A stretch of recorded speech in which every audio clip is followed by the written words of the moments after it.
HLC, le carrefour des icônes.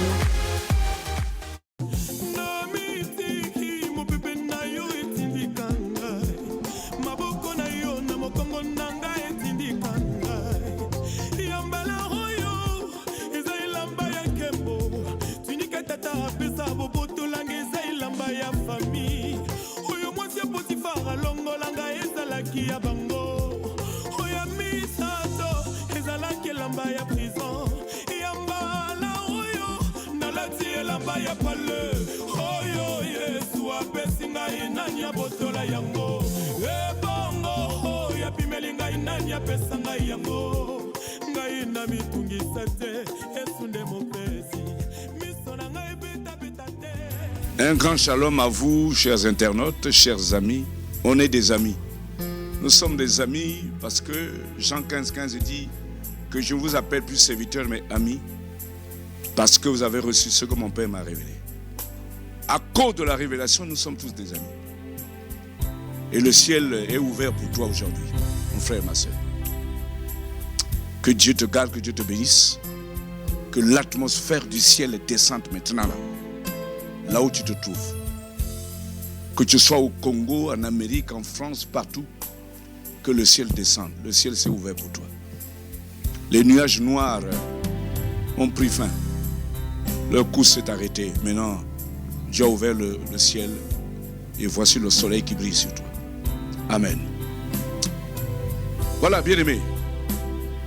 Nous voulons rentrer encore dans une des sagesses de Dieu ce jour. Là, nous sommes dans Matthieu chapitre 13. C'est un texte que tout le monde connaît. Matthieu 13. Il est très long. C'est l'histoire des 4 semeurs, des 4 terrains.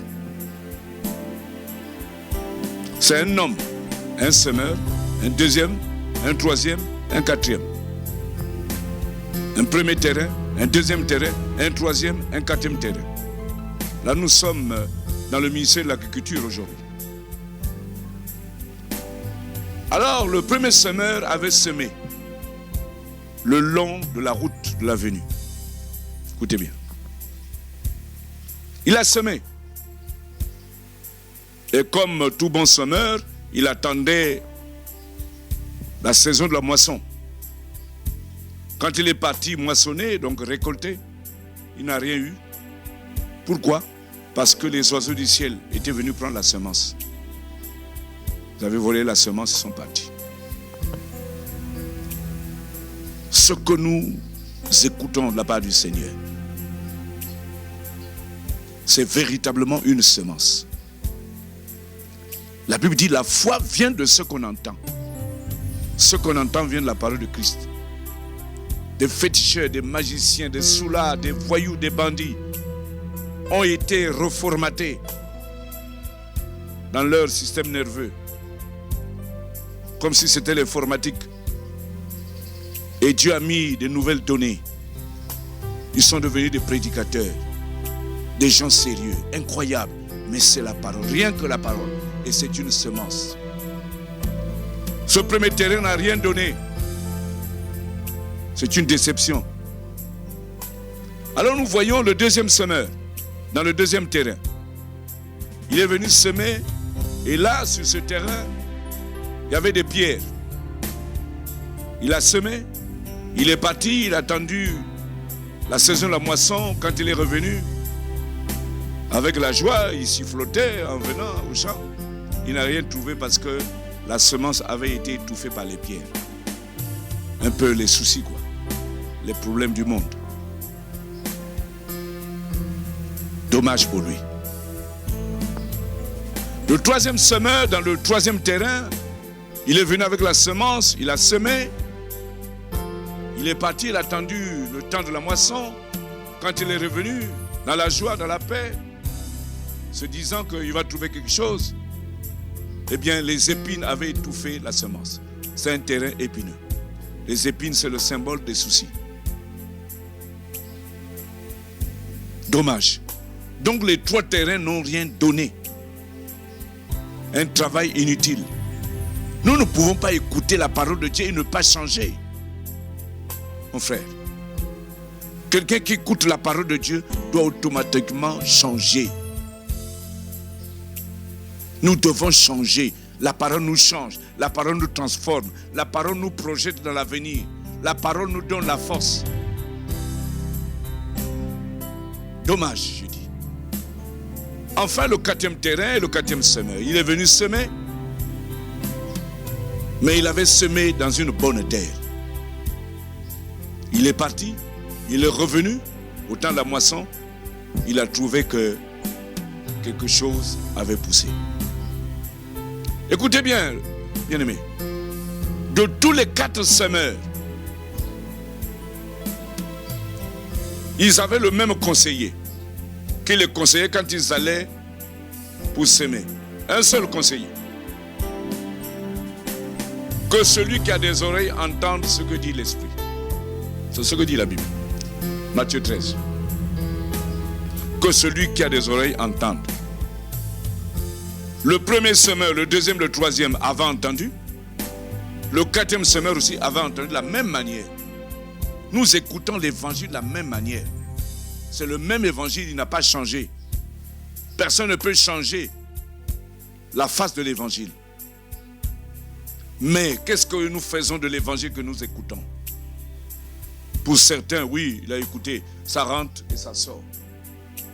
Pour d'autres, ils dorment sur l'évangile sans y réfléchir. Mais Dieu avait dit à Josué que ce livre de la loi ne s'éloigne point de ta bouche. Médite-le jour et nuit, afin que tu réussisses dans tout ce que tu entreprendras. Alléluia. Maintenant, voyons, restons un peu, admirons tous ensemble, avec paix et joie, avec acclamation, admirons le 4e semeur. Il vient d'arriver dans son champ. Je le vois arriver. Il descend de sa voiture. Et il se rend compte que ça a poussé. La semence a donné. Mais il y a un mystère dans la semence qui a donné. Il y a tout un mystère. C'est le mystère de ta vie. Là où il avait semé, est-ce que nous savons que les voitures passaient là? Les gens piétinaient. Ils passaient, ils piétinaient la semence. La semence était sous terre. Elle ne pouvait pas parler. Bien-aimé, les gens te piétinent aujourd'hui. Les gens parlent du mal de toi. Les gens te piétinent, te méprisent. Dans ta société, dans ta famille, dans la ville, dans le pays. On te méprise. On te piétine. Personne ne fait cas de toi. C'est à toi que je parle. Personne ne fait cas de toi dans ta famille, partout. Mais ils ne savent pas que celui qu'on piétine a un avenir. Alléluia. On l'a piétiné, piétiné, piétiné, piétiné, piétiné. Puis un jour, brusquement, soudain, tout à coup, il y a un plant qui sort. Pas une plante, mais un plant. Et les gens qui passaient là se rendent compte. Mais ce n'est pas ici où on passait. Mais comment cet arbre-là a-t-il poussé? Comment il y a maintenant un manguier, un avocatier, un bananier, un figuier? Bien aimé, c'est toi qu'on a piétiné. Les voitures t'ont piétiné, les gens t'ont piétiné. Mais aujourd'hui, ce n'est plus le cas. Tu n'es plus dans la même condition. On t'a vu la dernière fois sous la terre, on t'a piétiné, mais aujourd'hui, tu ne seras plus la même personne d'hier. C'est la dernière fois qu'on t'a vu dans cet état.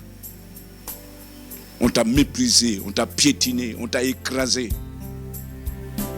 Mais aujourd'hui, posez la question à Gédéon. Quand l'ange lui dit « Salut vaillant héros », il lui dit « Comment puis-je être un héros? Je suis le plus petit de ma famille et ma famille est la plus pauvre en Manassé. » Et l'ange lui dit « Va avec la force que tu as. » Gédéon le petit qui a sauvé sa famille. Joseph méprisé par ses frères. Oh, quel témoignage puissant, Joseph. Genèse 50, verset 24. À partir du verset 20 jusqu'à 24, Joseph dit, vous avez médité de me faire du mal, mais Dieu l'a changé en bien. Je prophétise sur toi que tout ce qui te font du mal, Dieu va changer en bien. Ils seront les premiers à venir te voir, à te consulter. Joseph dit, je vais mourir. Mais Dieu vous fera remonter de ce pays. La remontada. Et la graine, la dernière semence, a subi ce qu'on appelle la remontada. Lui qui était piétiné, toi qui étais négligé, abandonné, toi qu'on ne voulait plus voir, mais tu vas subir la remontada. Reçois le mystère de la remontada. Reçois ta prophétie pendant que je parle. Reçois, tu vas remonter. Tu vas remonter, tu ne seras plus sous terre. 1 Samuel 2, 6 ou 8.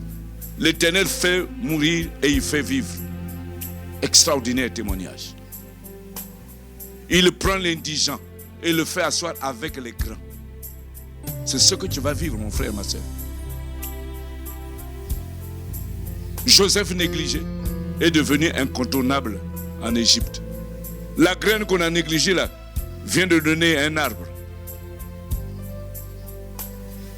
Donc chaque arbre que nous voyons dans la ville, dans la forêt, chaque arbre est d'abord une graine. Un arbre est une graine d'abord. Mais un jour, la graine deviendra arbre. Et tout le monde va courir vers cet arbre pour prendre les fruits. Tu seras incontournable comme Joseph. Reçois ta prophétie. Tu seras incontournable comme David. Reçois ta prophétie. Tu seras incontournable comme Moïse. Reçois ta prophétie. Moïse abandonné sur le Nil. Qui ne le sait pas? Dans une caisse. Mais les merveilles de Dieu ont éclaté dans la vie de Moïse. La fille de Pharaon, au lieu de se laver dans sa douche au palais, elle vient à la rivière. Là où il y a des caïmans, là où il y a des serpents. Ça, il n'y a que Dieu qui peut faire ça. Tu laisses ta douche climatisée, j'imagine. Et tu viens à la rivière, il y a où il y a des serpents. Heureusement que Dieu, ce jour-là, quand on a jeté Moïse dans le Nil, eh bien Dieu avait déclaré un jeûne forcé pour les caïmans et les serpents. C'était une journée chômée payée. Les caïmans ne pouvaient pas manger Moïse parce que c'était l'ordre de Dieu. Il n'y a que Dieu qui peut faire ça. Et puis le mystère. La fille de Pharaon prend Moïse et l'amène au palais. On a dit qu'il doit mourir, mais la fille amène au palais. Ton cas est différent. Reçois ta prophétie encore. Ton cas est différent. Il ne faut pas te comparer à d'autres, même si c'est la même maladie, même si vous avez le même problème. Mais ton cas est différent. Toi, tu es différent. Le Seigneur dit dans 1 Pierre 2,9, vous au contraire, vous êtes une race élue, un sacerdoce royal, une nation sainte, un peuple acquis. Vous au contraire. Nous sommes les contraires des autres. Et à la fin, que va-t-il se passer? On cherche une nourrice pour nourrir, pour donner le lait à Moïse. On trouve une femme. La femme accepte. Or, c'est la mère de Moïse. Et la sœur de Moïse aussi. La mère de Moïse a rejeté l'enfant dans le Nil avec sa sœur Myriam. Mais aujourd'hui, pendant que je te parle, ils vivent au palais. Celui qui a abandonné te fait vivre au palais. C'est incroyable. Ça, c'est le mystère. Tu vas rester au palais. Aujourd'hui, ce soir, tu vas dormir au palais. Mais on t'a méprisé. On t'a méprisé.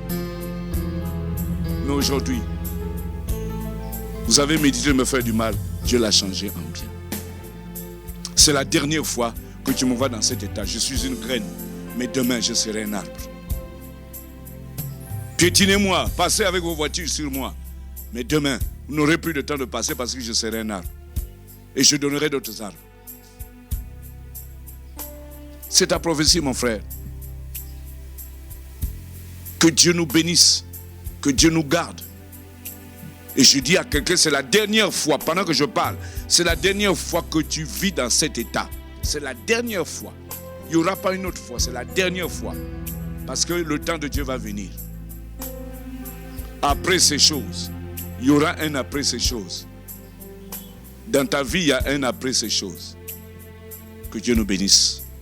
Au nom de Jésus. Amen. Amen. Amen. Voilà. Que tous les internautes se sentent merveilleusement joyeux. Qu'ils passent un bon moment avec HLC. Nous serons toujours ensemble. In the mighty name of Jesus. Amen.